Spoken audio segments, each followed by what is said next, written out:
The African History Network, the African History Network, and our YouTube channel, Michael Imhotep, Imhotep. Once again, welcome to the African History Network show. It is Friday, September 24th, 2021, and we are live. So I'm still in the media class that Dr. Avis Jones, the Weaver, is teaching as well. So you're going to hear more about that. It's a great class, learning a lot. All right. Now, on the African History Network show, we focus on educating, empowering, and inspiring people of African descent throughout the diaspora and around the world, because right now it's corrects wrong behavior. What you do for yourself, what you do to yourself, and what you allow other people to do to you and get away with is based upon what you think about yourself. What you think about yourself is based upon what you have been taught about yourself. What you've been taught about yourself is based upon everything you've read, heard, and seen about yourself. So when you control the radius of a man or woman's thoughts, you can control the circumference of his or her actions, because the mind can't do or teach what it doesn't know. Okay, calling number is 313-778-7600 is the calling number if you have a question or comment. And we're going to go to the story here out of Pennsylvania. Once again, on today's show, we're going to give you an update on what happened with the Haitian migrants. We're going to give you an update on the R. Kelly trial. R. Kelly trials and deliberations, and we're going to give an update on the story that we talked about 10 days or so ago out of Pennsylvania. Okay, the Central York High School District, the all-white school board banned they had a huge list of books that they banned. Books including children's titles about Rosa Parks and Martin Luther King, and they banned books that they dealt with anti-racism and things like this. Okay, I want to go to clip. I want to go to clip one. Ed, this is the segment that we shared about 10 days or so ago, dealing with what was going on in Central York District in Pennsylvania. Let's go to this clip, Ed, from CNN.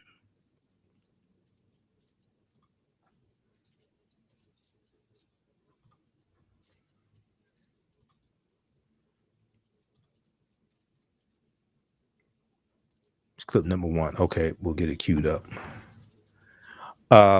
So I saw the update from the Washington Post today, and then also there's a story from CNN from Thursday, September 23rd. If we look at this, it was a big article from the Washington Post. I printed it out. This article is about 5 or 6 pages. And this ties into critical race theory. This ties into the conversation that we had yesterday on Happy Talks when I was on with Felicia Harden. Read these books? Just a second. When I was on with Felicia Harden, who's a co-executive producer of the film Happy. I want to go to this clip here. This is from about 10 days or so ago about the book ban in Pennsylvania. York, Pennsylvania. Let's go to this clip. Do you think the adults that banned these books have read these books? Absolutely not. No, definitely not. Absolutely not. Because I don't think a moral compass could let you ban books that say equality and loving each other. These teenagers in York, Pennsylvania are standing up to the latest example of controversy surrounding history and race that is affecting a growing number of America's public schools. Last fall, the all-white school board of the Central York School District unanimously banned a list of educational resources. That resource list, which has a lot of bad ideas and some books that I would definitely not want in our district. And I do not feel it's balanced, and I think it's divisive. That list includes a children's book about Rosa Parks, Lala Yousafzai's autobiography, CNN's Sesame Street Town Hall on racism, Racism? What's that? and much, much more. This is Hidden Figures. The movie was, Like from the movie? Yeah. So the kids' version of the book from the movie? Yeah. It's frustrating for the students. This is a board that, after hearing their students' concerns about diversity in the district, hearing my struggles with race, being an Indian American and consistently feeling like I didn't belong, after all those conversations for weeks on end, they still pursued this book ban. I want to learn genuine history. I don't want to learn a whitewashed version. I want to hear all of it. I don't want everyone to be worried about how we feel, because no one was worried about how BIPOC members of the community felt. The ban caused school librarians to pull books from shelves and is creating real fear among educators. I have to now, with this resource ban, think twice about whether or not I should or could use a James Baldwin quote as an opening for my class. There are teachers looking over their shoulders, wondering if someone's going to be at their door, darkening their door, that you said something or you mentioned something or you used something that you were not supposed to. The fact that all the banned materials are by or about people of color is just a coincidence, according to the school board president. Concerns were based on the content of the resources, not the author or topic, she said in a statement. She and the rest of the school board refused to speak on camera. She says it's not a ban. The materials are frozen while the board vets them. But the process is still ongoing after nearly a year. That suits some parents in this 82% white district just fine. I don't want my daughter growing up feeling guilty because she's white. That sentiment is spreading. At least 27 states have passed or are considering policies strictly defining what students are allowed to learn about race. One expert says the York ban is something new. Yeah, this seems pretty egregious. I mean, I can see how certain trainings or workshops that some parents take exception to seem really outside of what a history class can be expected to do. But the kind of texts that are being banned here make me feel that there is now just sort of an allergy to anything that mentions race or racism. This is about more than a book or a movie or even a curriculum, some veteran teachers say. In York, they worry it's a war on their profession. I am not an enemy of the state. That's right. I am here to take care of your babies when they walk into my classroom. And there are some I'm looking up at, but they're still babies. All right. So that was from CNN, and that is the backstory of what was taking place in York, Pennsylvania. And we talked about this almost 2 weeks ago. And this book ban that was instituted by the all-white school board. And this also ties into taking over local school boards, in the effort to take over local school boards, fueled by the right wing, fueled by conservatives, fueled by Fox News, etc. It was back on September 26th. I'm sorry, September 16th. It was back on September 16th, 2021, that we talked about this story here from CNN. Students fight back against a book ban that has a Pennsylvania community divided. Students fight back against a book ban that has a Pennsylvania community divided. Okay, we're going to give you an update on this here because they have rescinded the book ban. We're coming up on a break. We'll give you the details here, and we're going to look at some of the books that were on this list as well. There's an extensive list of books that were banned also. You listen to the African History Network show right here on 910 AM Superstation Future Radio. I'm Michael Imhotep. We'll be back in a few minutes.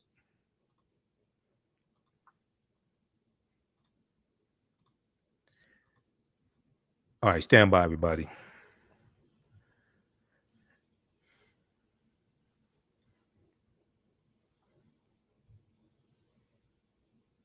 I don't hear anything yet.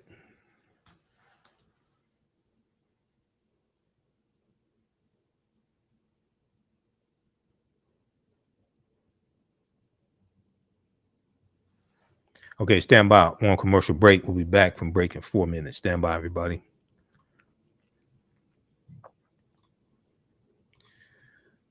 All right.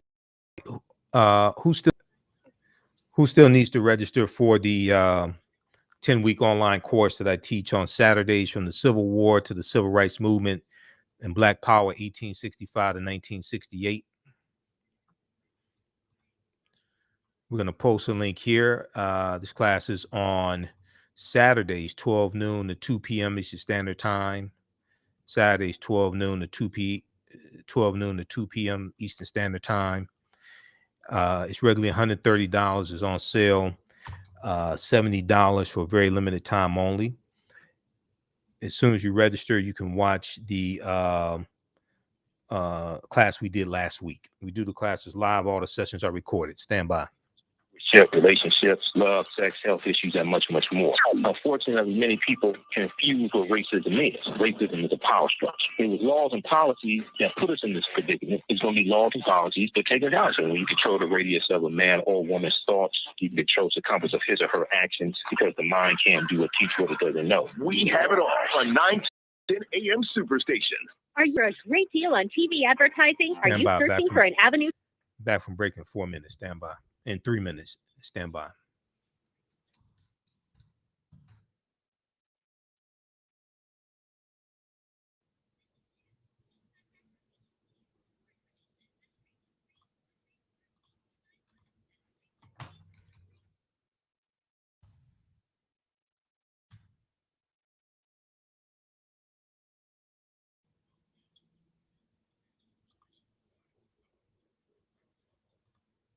Back from break in 2 minutes. Stand by.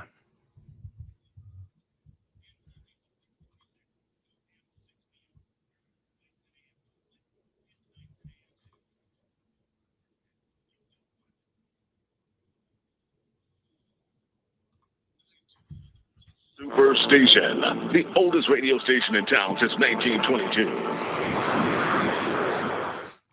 Welcome back to the African History Network show right here on 910 AM, the Superstation, the Future Radio. I'm your host, Brother Michael Imhotep.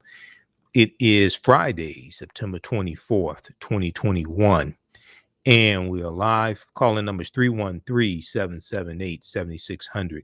313-778-7600 is the call-in number if you have a question or comment. Okay, so right before the break, we were talking about this story out of York, Pennsylvania, and we discussed this back around September 16th. It deals with the Central School District, the Central York School District, and the all-white school board banned a number of books. Okay, and these books were mainly by non-white authors, and they had a lot to do with racism and history, anti-racism, things like this. Okay, so we talked about this article. Students fight back against a book ban that has a Pennsylvania community divided, from September 16th from CNN.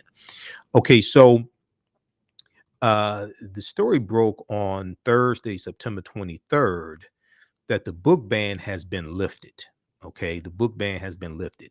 There's a big article from the Washington Post. Pennsylvania School District ends ban on list of books by or about people of color after student backlash. Okay, now this is also an example of the power of protest. And there were students of different races protesting, saying that this was wrong and saying they want to learn the truth. They want to learn the real history. A Pennsylvania school district that had banned a list of anti-racism books and educational resources by or about people of color, including children's titles about Rosa Parks and Martin Luther King Jr., reversed its nearly year-long decision this week after backlash and protests from students, parents, and educators in the community. After backlash and protests from students, parents, and educators in the community. So they didn't just sit around posting on social media saying this is wrong, the man's trying to keep us down, things like this. They took action. They fought back. They organized.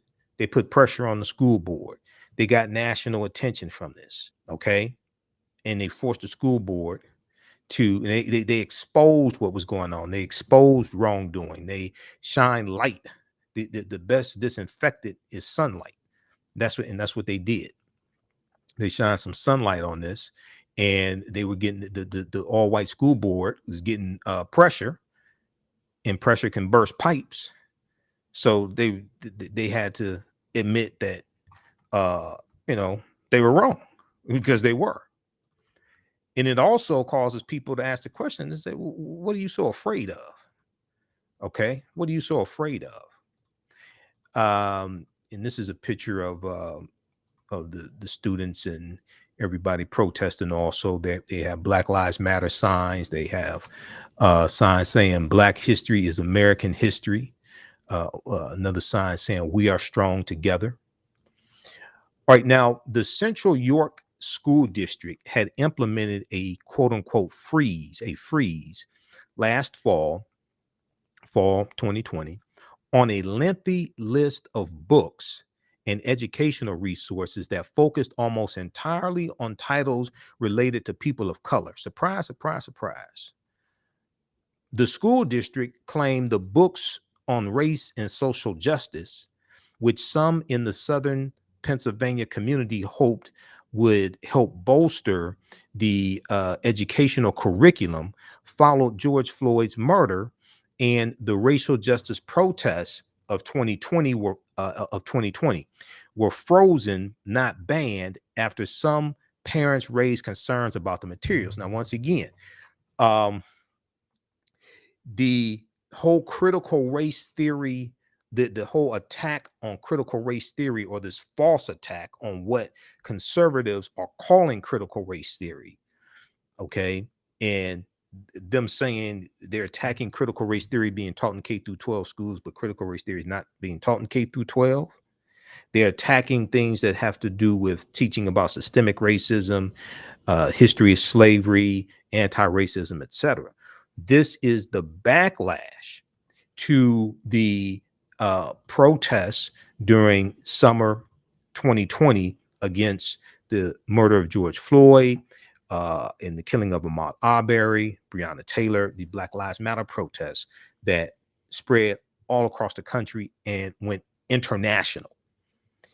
This movement here, attacking critical race theory, is also connected to the 400 plus bills in 49 state legislatures, to these voter restriction bills geared to suppress the African American vote, Latino vote, Native American vote, Asian American vote, etc. They're not trying to suppress white Republicans. They're not trying to suppress that vote. And this is precipitated by the big lie. Now, these two movements are connected. And the intersection of these two movements is Benedict Donald, the traitor-in-chief, Donald Trump, which is why in 2015 and 2016, I was saying Donald Trump was so dangerous. This is why. He's the intersection of these two movements. Okay, so let's go back to this article here from the Washington Post. So the Central York School District claimed the books on race and social justice, which some in the Southern Pennsylvania community hoped would help bolster the educational curriculum following George Floyd's murder and the racial justice protests of 2020. These books were frozen, not banned. This is what they said. They said they were frozen after some parents raised concerns about the materials. Now, the school board announced on Monday, this past Monday, which was the 20th, September 20th, the school board announced on Monday, September 20th, that it had voted unanimously to reinstate access to the books. District spokeswoman Julie Randall Romig, R-O-M-I-G, confirmed to the Washington Post.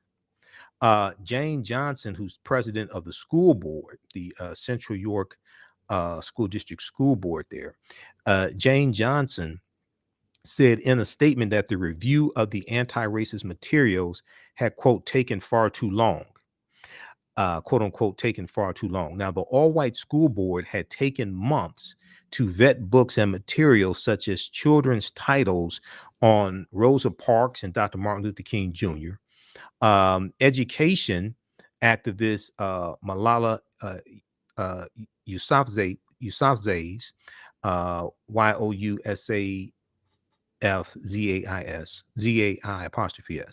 her autobiography, the Oscar-nominated PBS documentary "I Am Not Your Negro" about James Baldwin, and CNN's Sesame Street Town Hall on Racism, CNN's Sesame Street Town Hall on Racism. Now, School Board President Jane Johnson previously noted that some parents in the district, quote, believe that rather than uniting on diversity, certain resources polarize and divide on diversity and are based on disputed theories and facts, end quote, based on disputed theories and facts.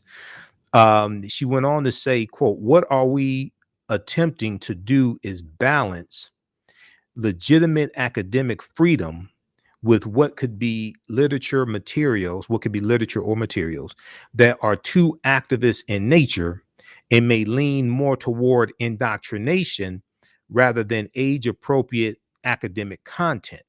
Okay. School Board President Jane Johnson said this week. She went on to say, to that end, we recognize the intensity of opinions on all sides of these issues, and we are committed to making this long delay right, end quote. Now, the decision, which came following months of criticism and national attention, was announced hours after about 200 students and parents protested the school board's ban, holding signs with messages such as education is not indoctrination. Board member Jody Groth, Grothe, said before the vote, we have heard you. Okay, according to the York Dispatch newspaper. Now, students at Central York High School had denounced and protested the ban, saying their, quote, thoughts are being invalidated, end quote. Students organized demonstrations over consecutive days this month of September, in response to the district's inaction toward reversing the ban. Now, the executive board of the Panther Anti-Racist Union, which is a student group at the school, said in a statement, quote, the reversal of this ban was surprising, but not surprising in a way most think. The reversal of this ban was surprising, but not surprising in a way most think. We hope that this was a lesson for this community and leadership that injustice cannot and will not be tolerated any longer. Injustice cannot and will not be tolerated any longer. Now, I want to try to pull up. They on Twitter, they have a list of some of these books that were banned. Okay, and we're going to try to look at that here in just a second. Now, Jane Johnson, school board president, did not immediately respond to a request for comment early Friday. District's reversal comes at a time when educators and elected officials nationwide are engaged in heated and fraught debates over how far teachers can go in teaching about history, race, and systemic racism in the classroom. Most of those battles have been focused on critical race theory, which is an academic framework for examining systemic racism. And it's a legal analysis which deals with how laws and policies are used historically, coming out of a system of white supremacy and racism to oppress non-white people generally. Okay, this is a legal analysis. Conservative legislators in several states have proposed bans on teaching critical race theory in public schools, but critical race theory is not taught in K through 12. So it's a red herring. It's a straw man argument that they're making. Glenn Youngkin, Youngkin, the Republican candidate for governor in Virginia, has made banning critical race theory in schools one of the most significant promises of his campaign, even as school officials in the state and across the country have repeatedly denied they are teaching critical race theory in K through 12 schools. So once again, when I was on Happy Talks, the Happy Talks show yesterday, I talked about this in this attack on critical race theory and what's really behind this. And this is geared towards shutting down conversations about racism, systemic racism, the history of racism, the history of white supremacy, lessons on slavery in schools, all of that. And what many conservatives have done is they've put under the umbrella of what they call critical race theory everything they don't like about what I just mentioned, so they can attack it. Okay, and shut down these discussions so they can attack it. Read this article here from NBC News. We've talked about this before. This deals with how Trump ignited the battle over critical race theory in schools. How Trump ignited the fight over critical race theory in schools. This gives the whole background. This is why I've said before the 2016 election, Donald Trump had to be stopped and how dangerous he was. How Trump ignited the fight over critical race theory in schools. Republican lawmakers across the country have proposed bills to ban critical race theory in K through 12 schools. Here's what that really means. And this really started with the executive order that Trump did in September 2020 that banned critical race theory being taught to critical race theory training for federal employees.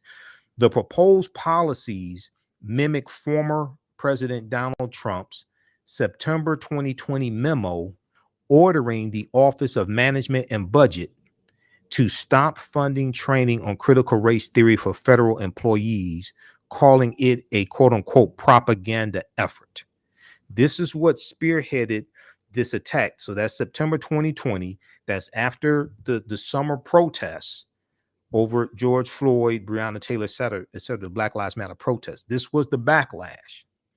Around the same time, the article from NBC News goes on to say, around the same time, Benedict Donald, the traitor-in-chief, condemned the 1619 Project, a Pulitzer Prize-winning 2019 New York Times report led by reporter Nicole Hannah-Jones that holds America was truly founded not in 1776, but 1619. Now, we've talked about this before. There's some flaws in the 1619 Project, but it's much better than the 1776 Project. And Donald Trump, in response to the 1619 Project from the New York Times, he created this 1776 Project Commission, and they put out this idiotic report about history. Now, luckily, Joe Biden disbanded that 1776 project and took the 1776 report off of whitehouse.gov. Educators embraced this message and began utilizing the 1619 Project and looking for resources to teach a more holistic history of the country. Benedict Donald rebuked the project, the 1619 Project, as a warped, distorted portrayal of American history, both on both the memo, the executive order he signed, and this attack sparked the commission of the 1776 report meant to combat the contents of the 1619 Project. The countrywide uprisings in the wake of George Floyd's death only fueled the matter, with pundits debating the nation's fraught history of racism. Thus, although President Joe Biden reversed Donald Trump's initial ban in January, because Donald Trump also reversed that executive order from Benedict Donald, although Joe Biden reversed Trump's initial ban in January, the seed to this poisonous tree had been planted. The seed to this poisonous tree had been planted. Okay, read the rest of this article here, because this goes into the history of this, the backstory of this attack, how Trump ignited the fight over critical race theory in schools. And this is from May 10th, 2021, NBC News. Okay, and then the huge article, the 17-page expose from NBC News, also dealing with critical race theory in the fight to take over the school boards, okay, and what's behind that. And I think we have that here. We'll try to pull that article up also.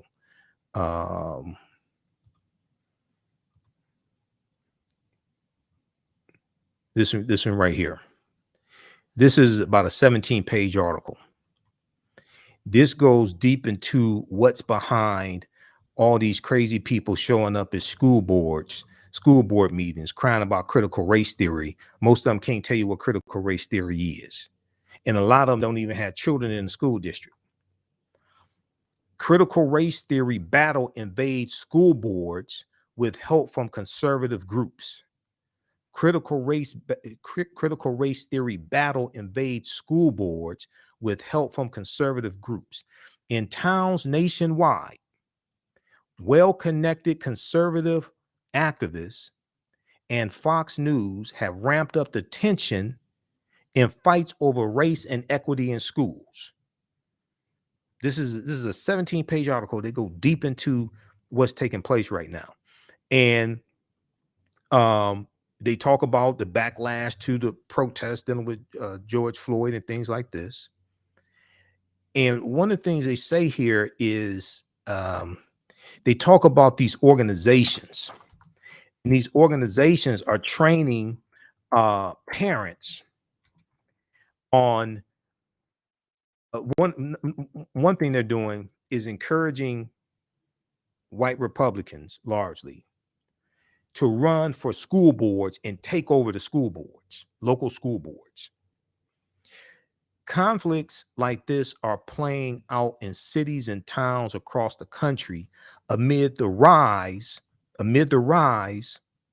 of at least 165 local and national groups that aim to disrupt lessons on race and gender, according to an NBC News analysis of media reports and organizations' promotional materials.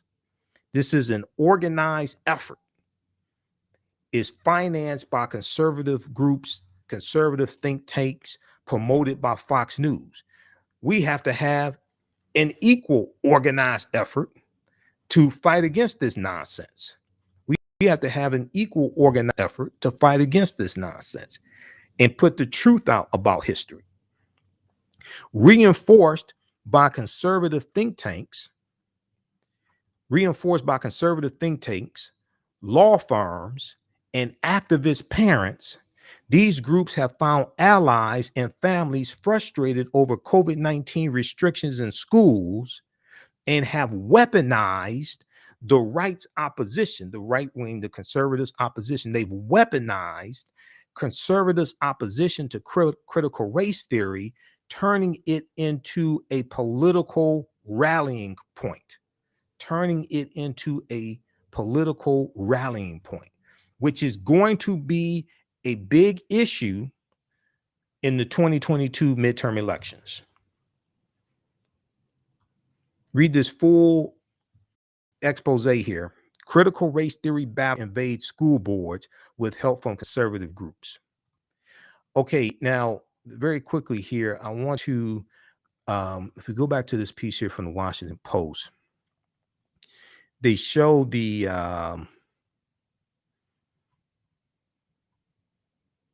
they have a tweet that shows books that were banned. Let me see. Let me see if we can. Okay, right here. So this is a Twitter account. Let's pull this up. A Twitter account named Central York Banned Book Club. Central York Banned Book Club compiled a lengthy list of every book and resource that had been promoted by the school district. Quote, the copy is tiny because the list is massive, end quote, the account tweeted on Sunday. Okay, so that was Sunday, September 19th. The tweet says, we compiled a comprehensive list of all of the materials banned by the Central York School District into one handy list. The copy is titled because the copy is tiny because the list is massive. It says DM if you would like a larger. I need to DM them because I want a larger version because this is small. But if you click on it, it takes you to Twitter, and you could try to look at this and blow this up here. But it's all types of books banned, articles and resource lists banned, documentaries banned also. Let's see here. Yes, it's hard to see this. Okay, but read the rest of this article. All right, I want to go to this next story here. Let's see. Okay, at the top of the show, we talked about Kelly Price was missing. Singer, actress Kelly Price. She's been found safely. She's battling COVID-19. It was actually on Roland Martin Unfiltered today. While we were on the air, the story broke that she was missing. TheGrio.com is reporting Kelly Price's rep says she's safe, recovering from COVID after declared being missing. Now, this is at a time, so on Roland Martin Unfiltered today, also, we talked to Carmen Day. Carmen Day is the mother of Jelani Day. We know that Jelani Day, he's been missing for a number of days. His body was recovered and identified. So that story broke yesterday that Jelani Day was found dead. And his mother was, she did an extensive interview today on Roland Martin Unfiltered. Okay, so you can go back and watch that on Facebook, YouTube, and the Black Star Media Network. You can download the app for the Black Star Media Network. I want to look at this article here from thegrio.com. So one of the things that's being talked about is the disparate coverage that missing white people get compared to missing African Americans. And they talked about Gabby Petito and how much coverage she got missing, and we want everybody to be covered. Okay, we want everybody to be covered basically equally, but also the amount of the amount of law enforcement resources that were used when it comes to Gabby Petito as opposed to African Americans missing. Okay, so if we look at this piece here from the Grio, Kelly Price rep says she's safe, recovering from COVID after declared missing. Singer Kelly Price is safe and recovering in private, a representative has told TMZ, after she was deemed missing in Georgia following her release from the hospital after battling COVID-19.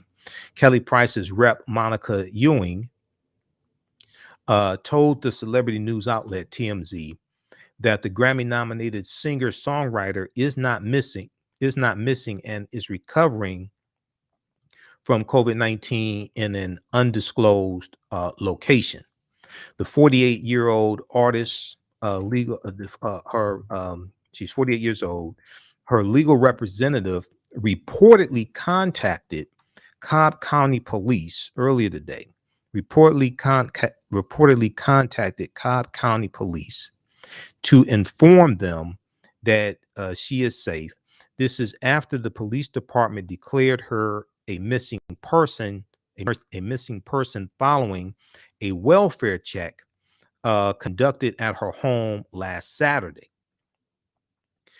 We're told, now TMZ previously reported, we're told the authorities found no evidence of foul play and spoke with Kelly Price's boyfriend at the residence. This is what TMZ previously reported.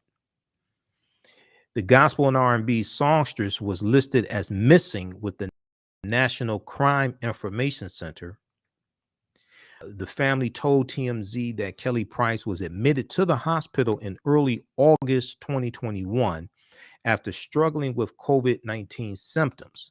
She ended up in the ICU when her condition worsened. Kelly Price posted a video on July 29th revealing to fans that she had contracted COVID-19. She captioned the clip, "I found out today I have COVID. I am COVID positive. I'm following doctor's orders. I'm quarantined, feeling really drained, splitting headache, but I'm not in the hospital. I'm grateful and expecting to have a quick recovery. Now, according to the report, family members spoke to Kelly Price during her hospital stay, and her children were allowed to visit her. However, 3 weeks into her medical treatment, her loved ones received a call that she had been discharged despite not being fully healthy.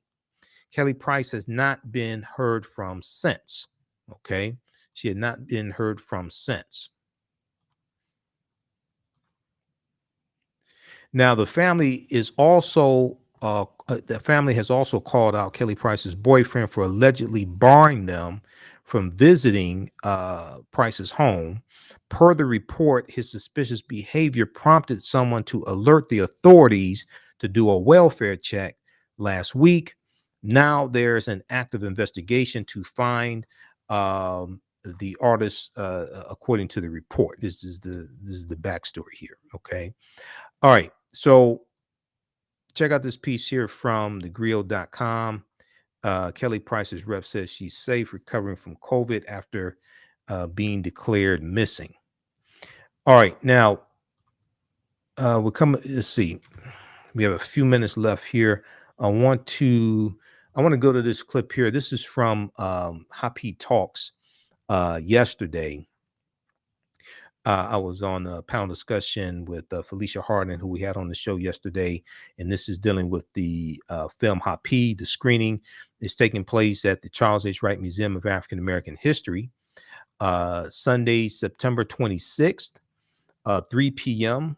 to 7 p.m. Eastern Standard Time.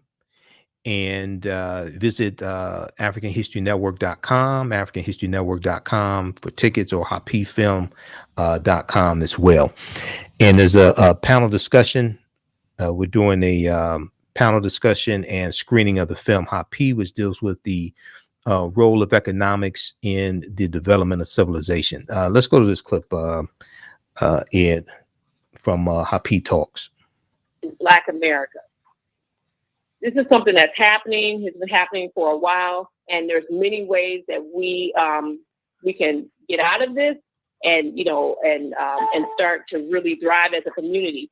So my first question is actually for Michael, because Michael has to leave a little early.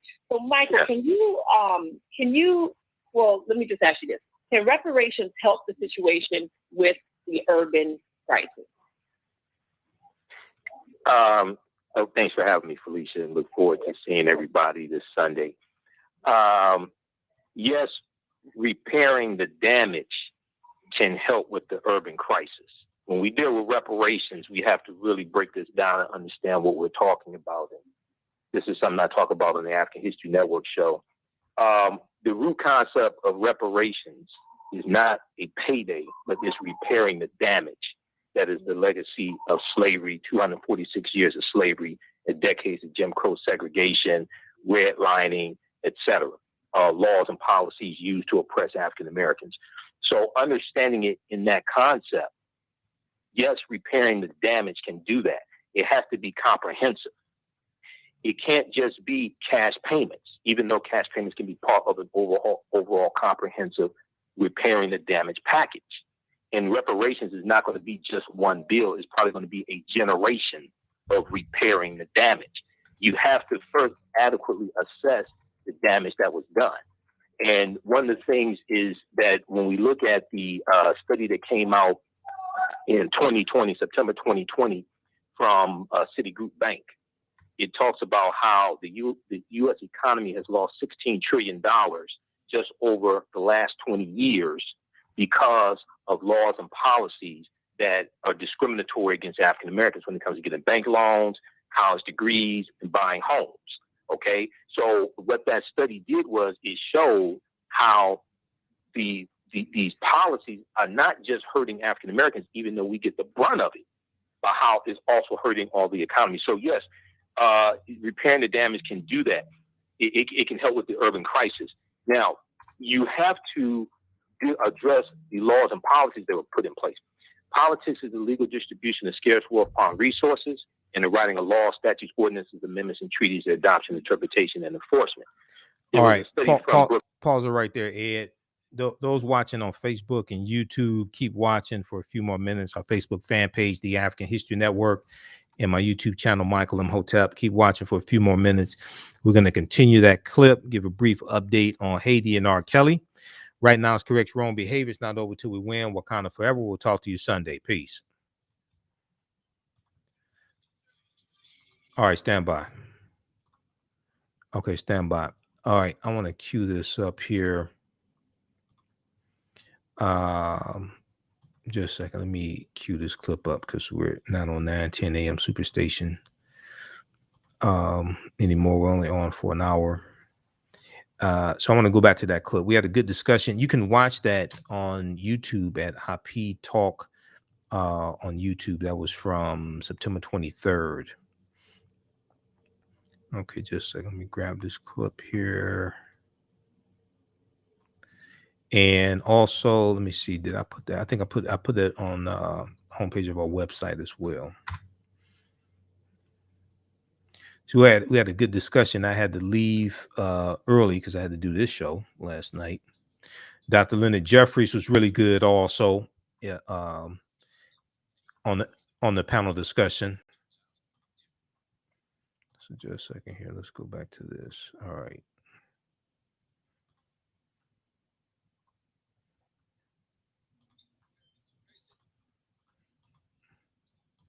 Okay, hold on. Let me cue this up here.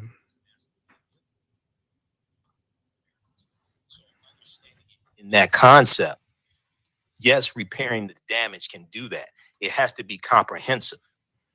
It can't just be cash payments, even though cash payments can be part of an overall comprehensive repairing the damage package. And reparations is not going to be just one bill. It's probably going to be a generation of repairing the damage. You have to first adequately assess the damage that was done. And one of the things is that when we look at the study that came out in 2020, September 2020, from Citigroup Bank, it talks about how the U.S. economy has lost $16 trillion just over the last 20 years because of laws and policies that are discriminatory against African Americans when it comes to getting bank loans, college degrees, and buying homes. Okay, so what that study did was it showed how these policies are not just hurting African Americans, even though we get the brunt of it, but how it's also hurting all the economy. So yes, repairing the damage can do that. It can help with the urban crisis. Now, you have to address the laws and policies that were put in place. Politics is the legal distribution of scarce wealth upon resources, and the writing of laws, statutes, ordinances, amendments, and treaties, their adoption, interpretation, and enforcement. There was a study from Brookings Institute that deals with how African-American homes are valued at $156 billion less than comparable white homes. That ties directly into the racial wealth gap. It's not the only thing that ties into the racial wealth gap, but it ties directly into that. When we look at laws like the Homestead Act of 1862, which gave away approximately 270 million acres of land from 1862 to at least 1968. Okay, some sources say 1988. The U.S. government gave away this land, and we were largely locked out of these massive land giveaways. So now we have to look at how do you actually pass reparations bills? Because based upon Article 1, Section 9, Clause 7 of the U.S. Constitution, power of the purse, and people can go to house.gov and actually read this, a reparations bill has to pass both the House of Representatives and the U.S. Senate. It takes 218 votes to get any bill passed in the House of Representatives, a simple majority. The 435 seats in the House of Representatives takes 218 votes. In the Senate, for most bills, it takes 60 votes. So if you had a reparations bill, now, when we look at H.R. 40, and I know Dr. J will probably want to talk about this because he's one of my teachers and he is in Cobra. And I interviewed Cam Howard, National Male Co-Chair of Cobra, a few months ago, right before H.R. 40 passed out of the House Judiciary Committee in the House of Representatives for the first time in 32 years. That's the farthest it's ever gotten, H.R. 40. As far as it's ever gotten. If you go to congress.gov, I encourage everybody to go to congress.gov. Congress.gov is where you go to read the bills that are coming from the House of Representatives and U.S. Senate. You can also see which members of the House and Senate actually support the bill. Congress.gov, HR 40 has 190 co-sponsors last time I checked, within the last month or so. All of them are Democrats. No Republicans support HR 40. I just want people to understand this. No Republicans, I need a Democrat and a Republican, but I ain't stupid either. No Republicans support HR 40. The two black Republicans in the House of Representatives are against HR 40. Burgess Owens from Utah, former NFL player, Republican, and I don't know if he has chronic traumatic encephalopathy, but he sure sounds like he does, CTE. He testified at 2 House committee hearings on reparations. He testified against black people getting reparations. You think he's going to vote for it? No. So now in the Senate, if all 50 Democrats in the Senate vote for HR 40, whenever it gets to the Senate, based upon everything the way it is now, you need 10 Republicans to vote for it. Well, Senator Tim Scott, Black Tea Party Republican from South Carolina, already says he doesn't vote for reparations. He's not going to vote for reparations. So if the black Republican is not going to vote for reparations, how many white ones you think going to vote for it? So it's understanding the process. And then one of the most important things that we have to understand is that Americans are very ignorant of history. They don't even understand their own history. That's why they run around with the Confederate battle flag in Northern Virginia under General Robert E. Lee's army, calling it the Confederate flag. There were 3 flags that flew over the Confederate States of America from 1861 to 1865. That flag that's on the Dukes of Hazzard car, the General Lee, named after a white supremacist slave owner, General Robert E. Lee, that's not the Confederate flag. They've adopted that as a symbol against civil rights, trying to oppress African Americans and keep us in the position that they think we're supposed to be in. So America must have a massive history lesson to connect the past to what's going on today and the structural inequities that the COVID pandemic has exposed a lot. Because for a lot of people, and you have even well-meaning people who they've heard about slavery, but they don't understand all these laws and policies. They don't even understand their history. And the fight over critical race theory being taught in schools, I've dealt with all this on my show, that is designed to deflect from dealing with the real history and is used as an umbrella to attack anything dealing with racism, systemic racism, teaching about the history of slavery, etc. Lastly, there was a study that just came out early this month from USA Today Ipsos. 63% of American parents say they want their children to learn about the legacy of slavery in schools. 63% of Americans. So they do or don't? They do. Yeah, they do. Okay. 63%. You have a lot of these stories I deal with. We just dealt with one dealing with a book ban, a ban on books in New York, at a school district in New York. 2 weeks ago, York, Pennsylvania, all white school board has banned a number of books written by non-white authors for children. Okay. The problem is you have a lot of white children who want to learn the truth. And there's a lot of teachers saying, look, they're arguing with the politicians saying, look, we need to be able to teach the real history in school. We need to be able to talk about white supremacy and things like this. Teachers are different ethnicities. So America must have a massive history lesson. We must understand the process to actually get a reparations bill passed. Okay, because a lot of us want it, but don't understand the process to get it. And lastly, I encourage people to read the U.S. Constitution as well. Because Article 1, Section 9, Clause 1 of the U.S. Constitution lays the foundation for a legal argument to reparations, and the U.S. Supreme Court case of 1841 of the Amistad slave ship backs it up as well. And that's outside of the Black Freedmen Indian Treaties of 1866, which is another good legal argument. Wow. All right. Damn. Okay. Dr. J is one of my teachers. Yes. Mic drop. In fact, because you alluded to it, so Dr. Jeffries will be with us in Detroit. There you go. Hey, Dr. J. Hey. How to our people? Hotep, Dr. J. Hotep. Add it on. He's going to Wakanda forever. Yep. Yes. Wow. There's so many things. So much you said, Michael. But one of the things I was thinking about when you were talking about this ban book, yes. Banning the books, I looked at some new now, they're really looking at the books that are actually existing now in curriculum in terms of social studies, and just how they phrase and talk about slavery, and how all of those books are like, those are, if you're talking about banning some books, those books need to be banned. I mean, they go go ahead. But see, the people who make those decisions at the local level are the school board. They're largely the local school boards. There has been an attempt over the past about a year from conservatives to take over local school boards. It's being fueled by conservative think tanks. It's being fueled by Fox News. Part of this was spearheaded by Donald Trump. A lot of this was spearheaded by Stephen K. Bannon, who used to be an advisor for Trump in the Trump administration. He used to run Breitbart News. He did a podcast. He has a podcast. His podcast, where he talked about the road to political power is through local school boards, has been downloaded millions of times.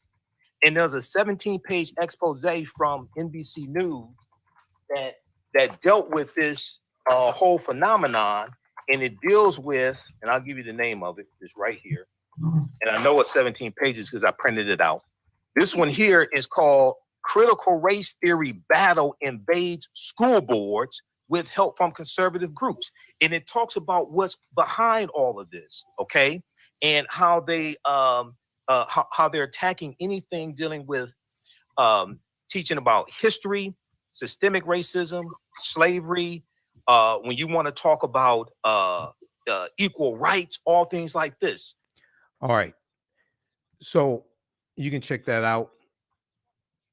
You can check out that full video on YouTube at Happy Film on YouTube. We'll post a link here on the thread of the broadcast of the full video, but follow Happy Film on YouTube also. And that video is there from September 23rd.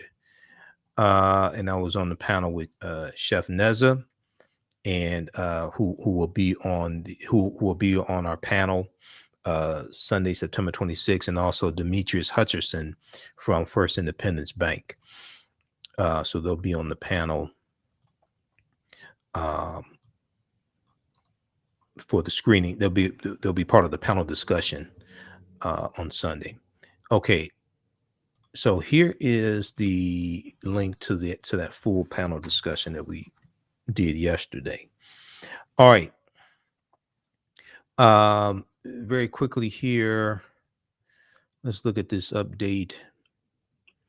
Let's look at this update here at the southern border. Before we go into that, also, hey, if you'd like this type of information, you can support the African History Network. $ the AHN show through Cash App. $ the AHN show through Cash App. Also through PayPal, paypal.me/the AHN show. PayPal.me/the AHN show. We're here 6 days a week. This helps us keep doing the research, stay on the air, keep broadcasting, pay some of the bills, etc. This is our official Cash App account, $ the AHN show, SHOW. And when you go to it, it'll say Michael and show my picture there. These other ones are fake African History Network Cash App accounts. All right, so let's look at this briefly. I want to go to this clip here from NBC Nightly News also. We'll get this queued up. We talked about this on Roland Martin Unfiltered today, so I'll share that clip on Sunday's show. And Sundays we're on for 2 hours, 9 p.m. to 11 p.m. Eastern Standard Time on Sundays. Let's go to this clip. So the migrant camp beneath the Del Rio border bridge has been cleared out. As we've been reporting practically every night here, many of the migrants have been allowed to apply for political asylum. And Homeland Security Secretary Alejandro Mayorkas held a press conference today, a very detailed press conference, to answer some questions. Now, I still have some questions. Some questions got answered, but I still have some questions. But as we've been talking about here, the whole thing in the back, we dealt with the backstory. And yesterday we talked about how they were, the Haitian migrants were being, 97% of them have been, 97% of them left Haiti after the 2010 earthquake. They've been living in Mexico. They've been living in Central American countries. They've been living in South America. And they're being expelled out of many of these countries. And this is after a lot of their cheap labor has been used, after they've been exploited for cheap labor, like in Brazil, surrounding the Olympics, the Rio de Janeiro Olympics. Okay, so let's go to this clip here. Let's go to this update here from, let's go to this clip here from NBC Nightly News to give an update on what took place today. Oh, just a second here. With 15 tonight, the camp that was once packed with 15,000 migrants gone. Bulldozers working to clear the remnants near the bridge. There are no longer any migrants in the camp. The Homeland Security Secretary now detailing where the migrants have gone. The majority from the camp, over 12,000, released into the U.S. and asked to go to immigration centers to make asylum claims. 2,000 were deported to Haiti, and 8,000 migrants returned voluntarily to Mexico. Like Jean and his wife Jessica, now crossing back, fearing deportation. He says he's decided to come back and stay in Mexico because he's scared that they might send them back to Haiti. They'll join hundreds still sleeping across the Rio Grande in Ciudad Acuña. Men, women, and families with children now under growing pressure to relocate away from the border. Meanwhile, President Biden addressing those images of Border Patrol agents on horseback. An investigation is ongoing. Of course, I take responsibility. I'm president, but it was horrible what to see. I promise you, those people will pay. Now, one big question here is how long will the border bridge remain closed, with people on both sides desperate to get the economy going once again? Okay, so that was from September 24th, 2021, NBC Nightly News. Give an update on what took place today. All right, now, so we talked about this on Roland Martin Unfiltered, and Roland had a reporter from the Miami Herald on the day, giving background information on Haiti, Jacqueline Charles. So be sure to watch Roland Martin Unfiltered, the September 24th edition, September 24th, 2021 edition. If we look at this piece here from the Washington Post, the Washington Post has a really good article on this. I saw one from CNN, but one from Washington Post is more detailed. The Biden administration said Friday it has finished clearing out the chaotic border camp in Del Rio, Texas, where images of U.S. agents on horseback pursuing migrants subjected the president to withering criticism this week. Now, Homeland Security Secretary Alejandro Mayorkas told reporters during a White House briefing today, the White House press conference, that the encampment was emptied several days ahead of schedule, the result of an extensive federal mobilization and heroic efforts by his department's workforce. Quote, less than 1 week ago, there were approximately 15,000 migrants in Del Rio, Texas, the great majority of whom were Haitian nationals. At morning, there are no longer any migrants in the camp underneath the Del Rio International Bridge. Now, Secretary Mayorkas appeared. Secretary Mayorkas's appearance capped a week that left the Biden administration scorched by intra-party anger and Republican attacks on the White House's immigration policies and border management struggles. But Republicans are not really trying to have immigration reform that is going to be like really beneficial. Okay. Immigration reform to them mainly is like keeping out people of color as much as possible. Now, the deportation of Black Haitians seeking asylum and the viral videos of white Border Patrol agents grabbing and shouting at them drew sharp rebukes from Black Democrats, including members of the Congressional Black Caucus. Let's see here. Okay. Early in the day, Biden decried the migrants' treatment. Agents were photographed and filmed by news crews cursing at the Haitians and attempting to force them back across the river, at times charging with their horses and swinging their leather reins. They have long leather reins. There has been no evidence that agents struck any of the migrants or used whips, as some claimed. So this is still being investigated. They had long range, as we've talked about here, and as more information has come out, they had long range.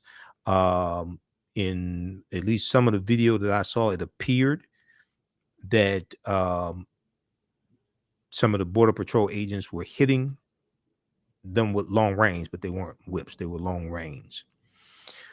The president said it was horrible to see people treated like they did, horses running them over and people being strapped. It's outrageous, and I promise you those people will pay. There will be consequences, he said. It's simply not who we are.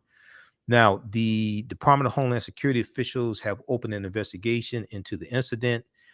We know it was reported yesterday that they're going to stop using horses to patrol that area. Asked whether the president's sharp condom. Okay, let me see. I want to get to the numbers here. Hold on. I want to get to the numbers.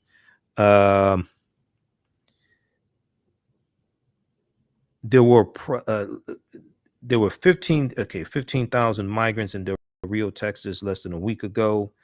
The second page. I want to get to the numbers here. Of the 30,000 who arrived, right here. This is where I want to go. Of 30,000 who arrived to that area of the border after September 9th, about 12,400 have been allowed to request asylum or another form of humanitarian protection. Okay, of the 30,000 who arrived to that area, Del Rio, Texas, at the border, after September 9th, about 12,400 have been allowed to request asylum or another form of humanitarian protection, a process that typically means they are released from custody and allowed to remain in the United States while their claims are pending. Now, Homeland Security Secretary Alejandro Mayorkas said about 2,000 migrants have been expelled to Haiti on a total of 17 flights organized by the Department of Homeland Security. 6 more flights were scheduled for Friday, September 24th. About 8,000 migrants decided to return to Mexico voluntarily. About 8,000 migrants decided to return to Mexico voluntarily. The remaining 5,000 are being processed to determine whether they will be expelled or placed in immigration removal proceedings. Now, most of the 8,000 who decided to return to Mexico voluntarily were part of those who arrived at the Del Rio, Texas camp, indicating more than half of the migrants who arrived there have returned to Mexico, according to a DHS official who is not authorized to speak to reporters. Let's see here. Okay, read the rest of this here. You're going to hear more about this. Now, I know federal judge Emmett Sullivan, who's African-American, ruled that Haitian families seeking political asylum could stay. Most of the people being expelled are people who are single, not with families, etc. So you're going to hear more about this. And one of the things that Secretary Mayorkas said a number of times today was that Congress has to pass immigration reform, because a lot of this also has to do with the broken immigration policies. Congress has to pass immigration reform. Now, yesterday we talked about the story from the New York Times is a big article from the New York Times. Thousands of Haitians allowed to stay in U.S. as Texas camps clear out. So a lot of the memes floating around on Facebook and things like this, social media dealing with this, I could tell the people who did the memes don't read. And people keep just circulating the same nonsense. I could tell the people that circulate all the, I can tell the people who create the memes don't read and don't like really study this. And I can tell the people who keep circulating it don't read and don't study this. Read this extensive article. This is from September 23rd, Thursday, September 23rd, 2021. We talked about it yesterday.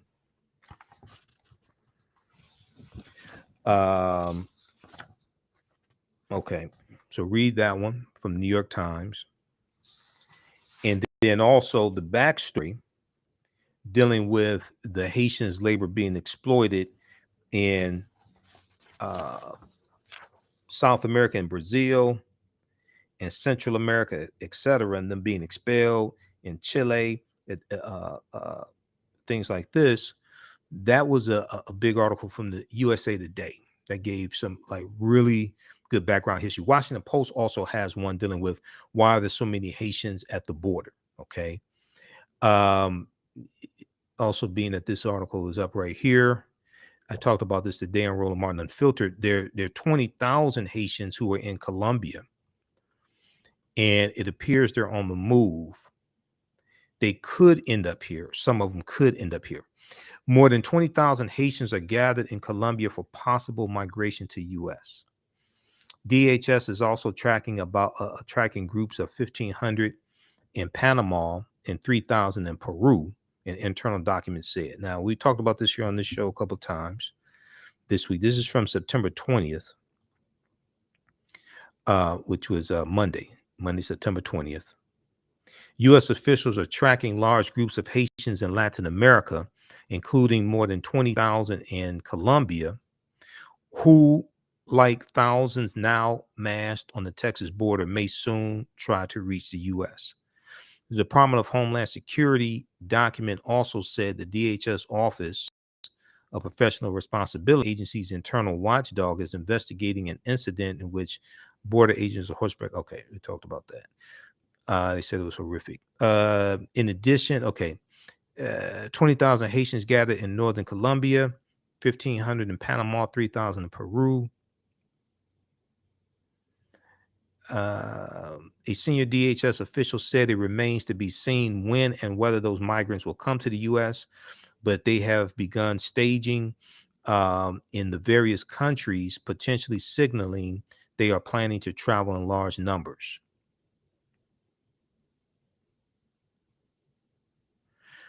Like the surge of 15,000 Haitian migrants who arrived in Del Rio, Texas over the past week, most of the migrants in Central and South America left Haiti years ago, many of them after the 2010 earthquake, and have been living in other countries.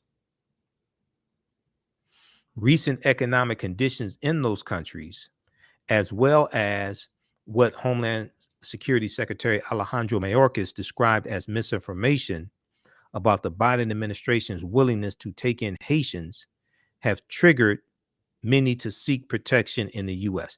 There was misinformation that went out dealing with the temporary protection status, and temporary protection status being granted to Haitians. So, because you had to have arrived here by July 29th to let me see if they have it here in this article. You had to have arrived here by July 29th to have the temporary protection status. I think it was extended. Let me see which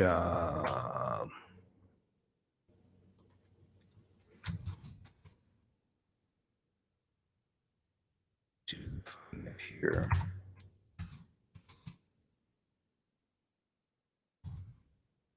Okay, so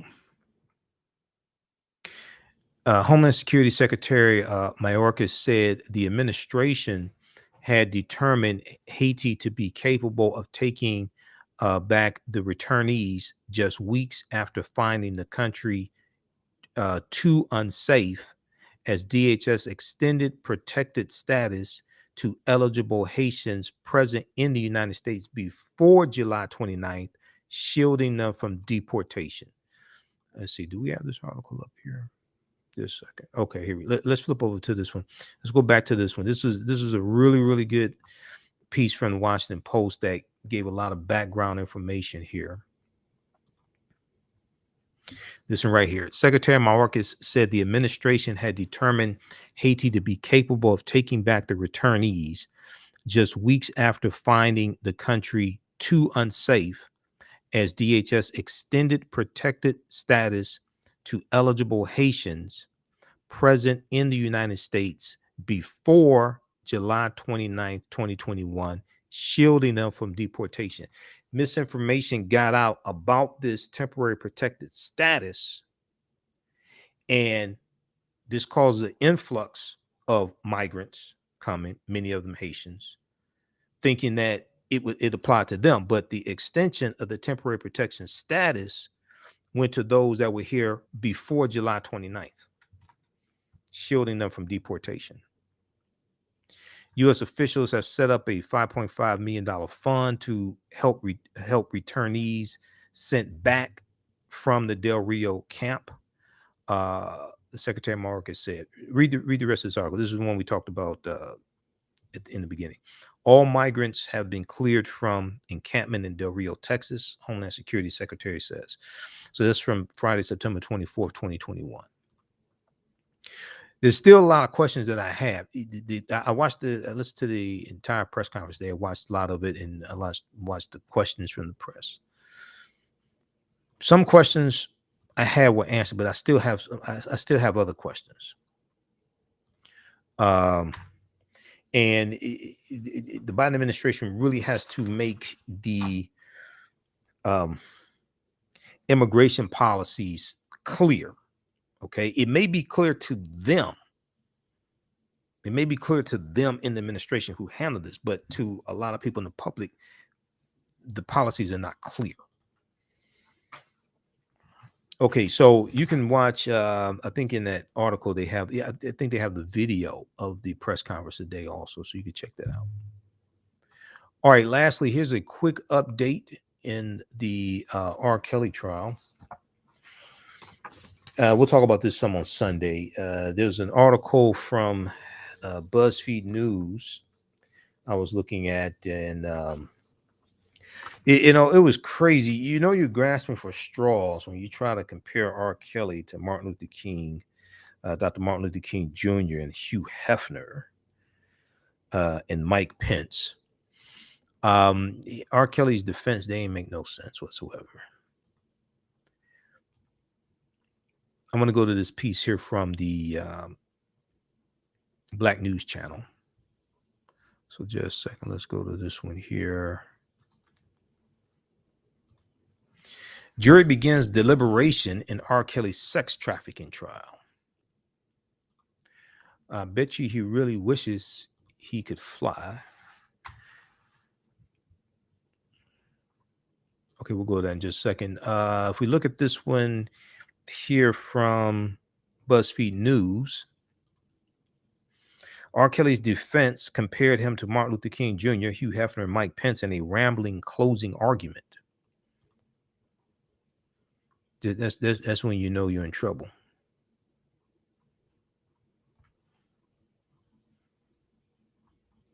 Let me see. Do we have this one here? Okay, we'll pull this up also. Let's go to this clip here from this update from the Black News Channel. Officially on verdict watch. Jury deliberation started. Right now, we are officially on verdict watch. Jury deliberation started just after 1:30 this afternoon. R. Kelly will soon face his fate. 54-year-old Robert Kelly spent decades in the spotlight. Born and raised in Chicago, the R&B superstar has long been considered a musical genius. Under his stage name, R. Kelly, he rose to fame shortly after his big break, a deal with Jive Records in 1991. He released his album Born in the 90s a year later, while still in his 20s. His hit song, I Believe I Can Fly, on the soundtrack for the film Space Jam was released in 1991. It is certainly one of his more wholesome contributions to pop culture. Kelly, widely known for sexually explicit lyrics and performances, while simultaneously under scrutiny for allegations of abuse and alleged inappropriate relationships with young women, including many alleged minors. Music sensation Aaliyah killed in a plane crash at 22 years old. Her rise to fame started years before that as R. Kelly's protege, and it reportedly didn't stop there. Kelly allegedly married Aaliyah in 1994 when she was 15, and he was 27. A year later, the marriage was reportedly annulled.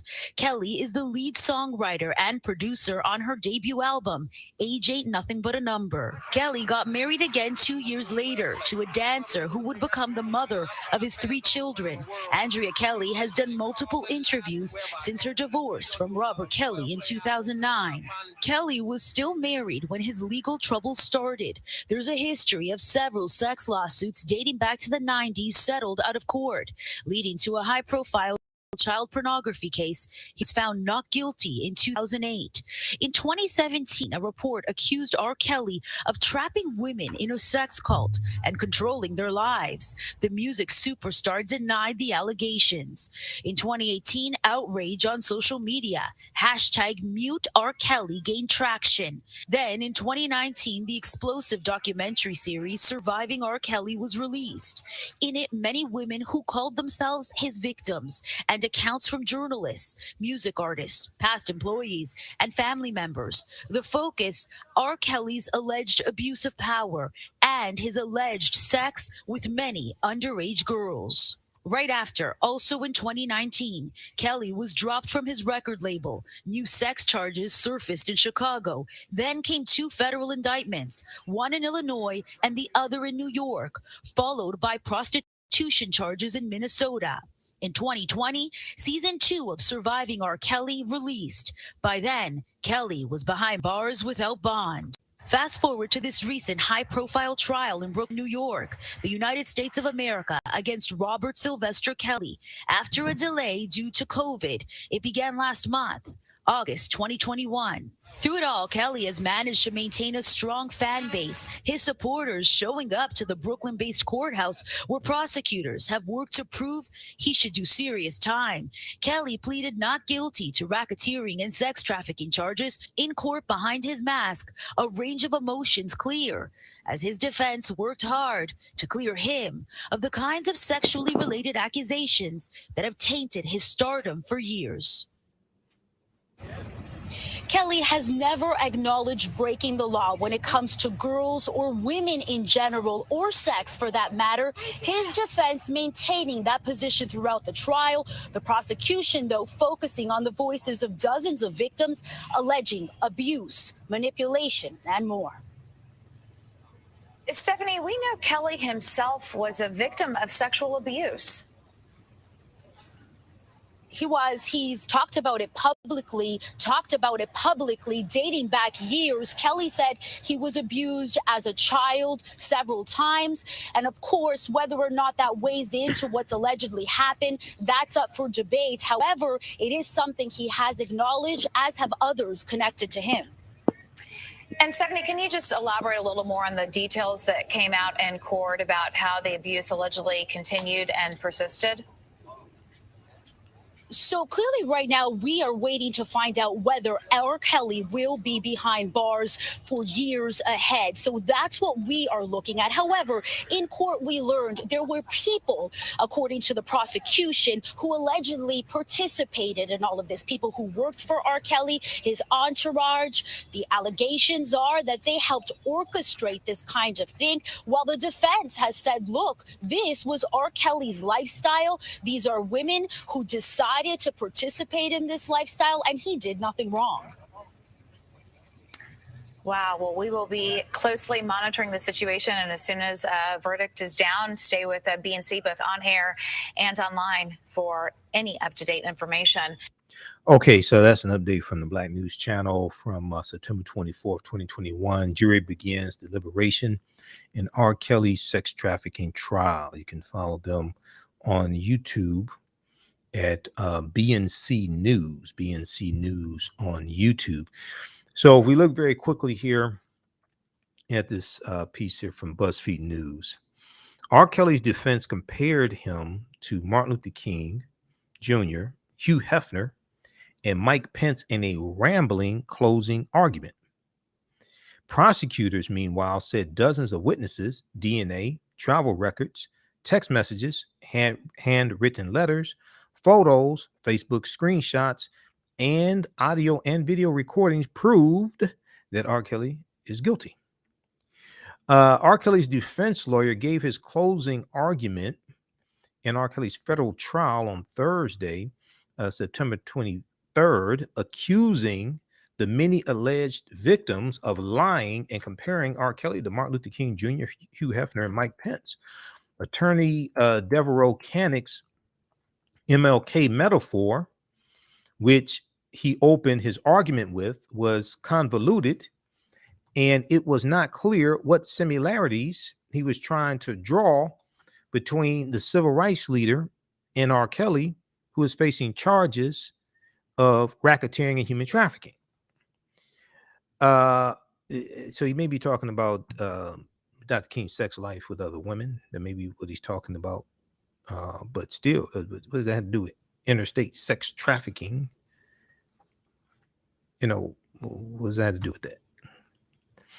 Now, R. Kelly's proclivity for younger women, who in some cases were actually teenage girls, was described by attorney Canick as nothing more than a May to October relationship, an apparent muddling of the term May to December romance. He said, older man, somewhat younger woman, some people just like it that way. Now, he also described R. Kelly's lifestyle as that of a playboy and sex symbol. He said Hugh Hefner, that was his life, not a crime. Now, R. Kelly has been accused of controlling his alleged victims with strict rules, including that they had to call him daddy. Attorney Canick criticized this point, calling it almost a crime to call a man daddy, and saying it is a normal thing to call someone in certain cultures, like Poppy. He added the former vice president, Mike Pence, calls his wife mother. Now, what was clear was that attorney Canick's strategy for having his client acquitted, asserting that the more than 40 witnesses called by prosecutors who had described at times in graphic detail the alleged abuse were lying. This is their whole, they're trying to discredit like all the witnesses, all the women are lying. The two men that said they had underage sex with R. Kelly, they're lying too. Everybody's just lying. Only person telling the truth is R. Kelly. Everybody's lying. And but the witnesses that the defense brought, they're telling the truth. All these other people, they're all lying. Okay, that's their argument. Attorney Canick characterized minor discrepancies or uncertainties as smoking guns, obfuscated details from testimony, and slammed numerous alleged victims as liars out for financial gain, even calling one who had testified that she was 16 when she first had sexual contact with R. Kelly. He called her a stalker and a groupie extraordinaire. Quote, some of the witnesses just lie after lie after lie, and the government let them lie, attorney Canick said. Now, the government's rebuttal, delivered by Assistant U.S. Attorney Nadia Shihata, S-H-I-S-H-T-A, encouraged the jury to focus on the hundreds of pieces of evidence,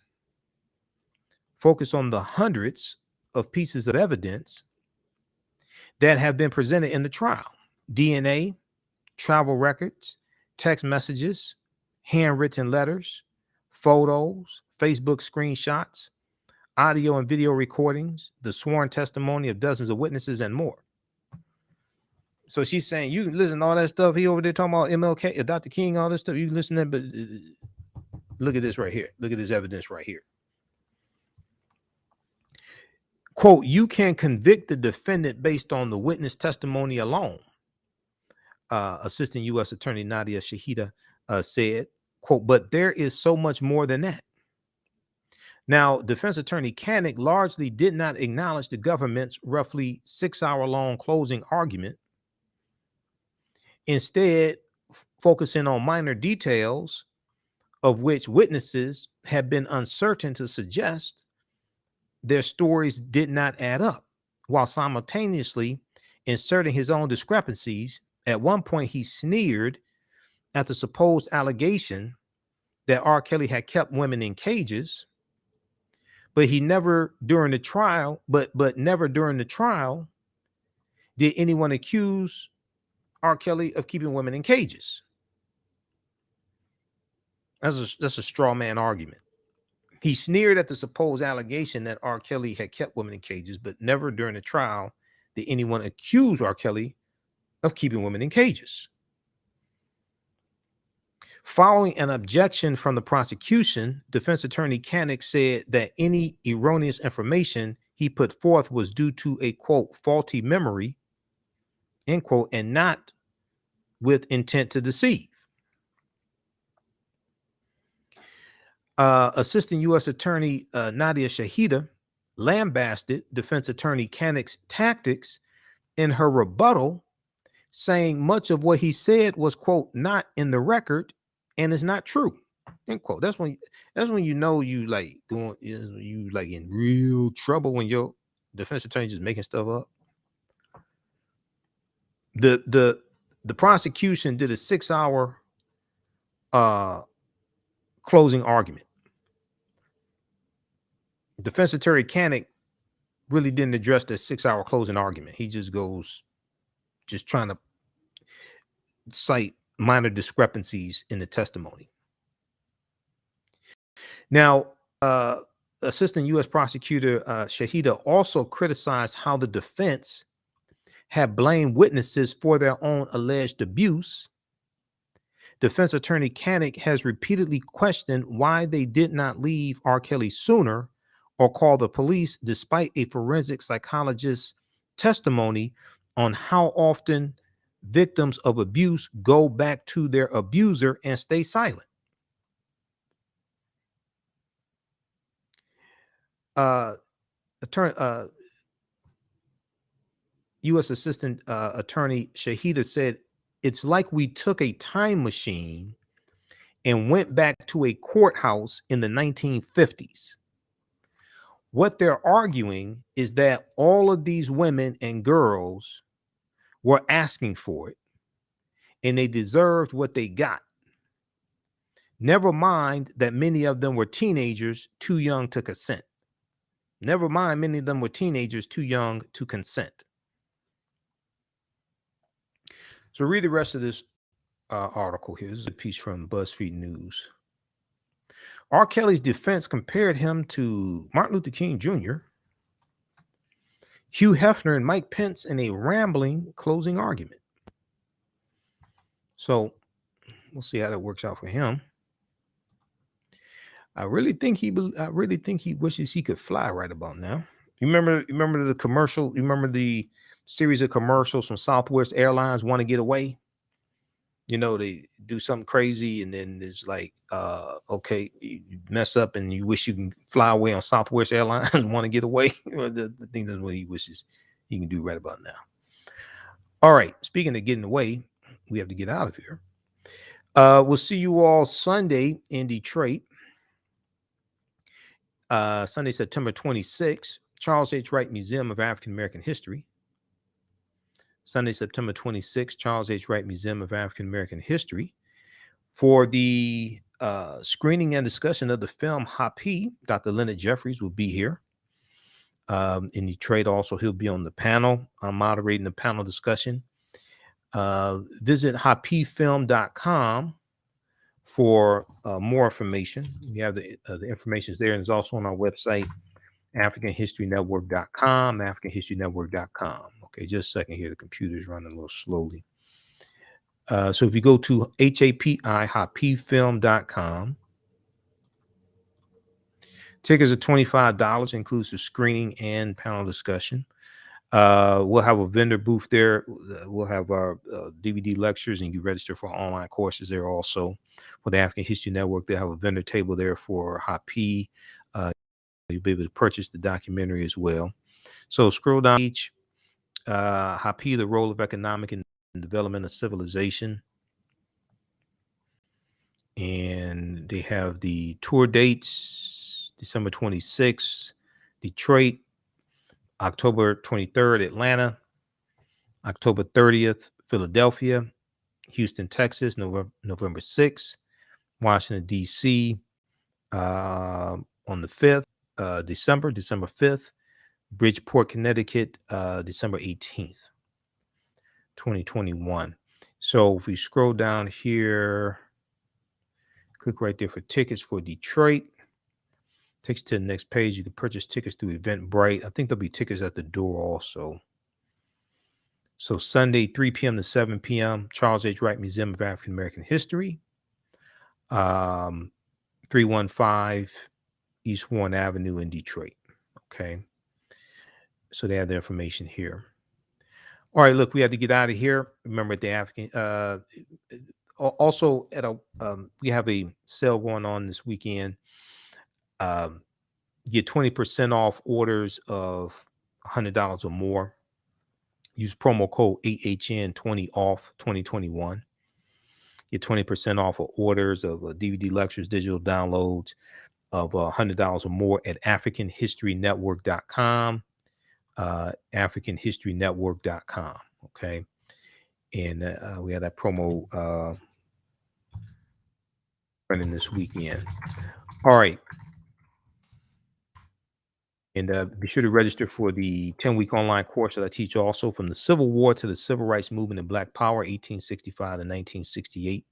We look at history from, we look at events leading up to the U.S. Civil War. And we look at Reconstruction, 1865 to 1877, Jim Crow era, World War I, World War II, Civil Rights Movement, Black Power movement, to understand what happened to us after slavery ended, the laws and policies that were put in place to help put us in the predicament that we're in today, so we know where do we go from here. All right. So you can, we do the class live. All the sessions are recorded. Class is 12 noon to 2 p.m. Eastern Standard Time on Saturdays, 12 noon to 2 p.m. Eastern Standard Time on Saturdays. And all the classes are archived also, so you can go back and watch them anytime. You still have access to the full 10-week online course even after the course is over with. So next year you want to go through and watch the entire course. Again, you can do that. We have a live text chat, so you can ask questions in the class. Now, you can see me, I can't see you. So it's not like Zoom calls, like for your job and things like this, and you see 30 people on the screen. You can see me, I can't see you. So you don't have to worry about trying to get, put on, get dressed and do your hair and things like that. Okay. All right. We have to get out of here. Hey, remember, at the African History Network, we focus on educating, empowering, and inspiring people of African descent throughout the diaspora and around the world, because right now it's correct wrong behavior. It's not over till we win. Wakanda forever. We'll talk to you tomorrow. Peace.